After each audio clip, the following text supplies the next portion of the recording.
SSMB 29 తర్వాత super star Mahesh global star గా అవతరిస్తాడు. అందులో ఎలాంటి డౌట్ లేదు. హాలీవుడ్ కటౌట్ కి విజయేంద్ర ప్రసాద్ స్టోరీ.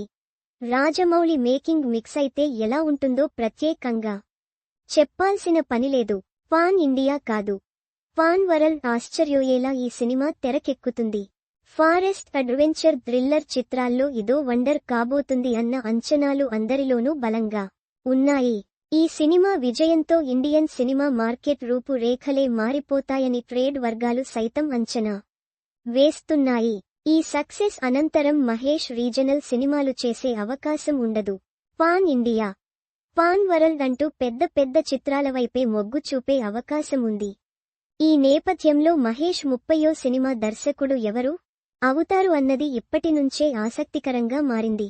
మరి ఆ లిస్టులో టాలీవుడ్ నుంచి రేసులో ఉన్నది ఎవరంటే ప్రముఖంగా నలుగురు దర్శకుల పేర్లు తెరపైకి వస్తున్నాయి. సందీప్ రెడ్డితో ఇప్పటికే ఓ సినిమా తీయాలి మహేష్, కానీ అది సాధ్యపడలేదు. యానిమల్ తో తానేంటో ప్రూవ్ అయ్యాడు కాబట్టి సందీప్ విషయంలో స్టోరీ నచ్చితే గనుక మహేష్ నో చెప్పే ఛాన్స్ ఉండదు.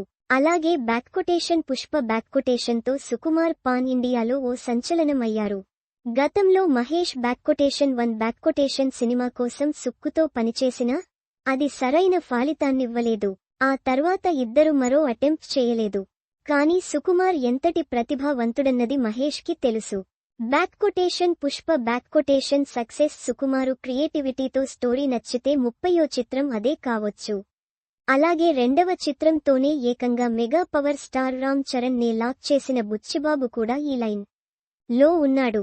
ఇంకా అనూహ్యంగా ప్రభాస్తో ఫౌజీ పట్టాలెక్కించి షాక్ ఇచ్చాడు హను రాఘవపూడి.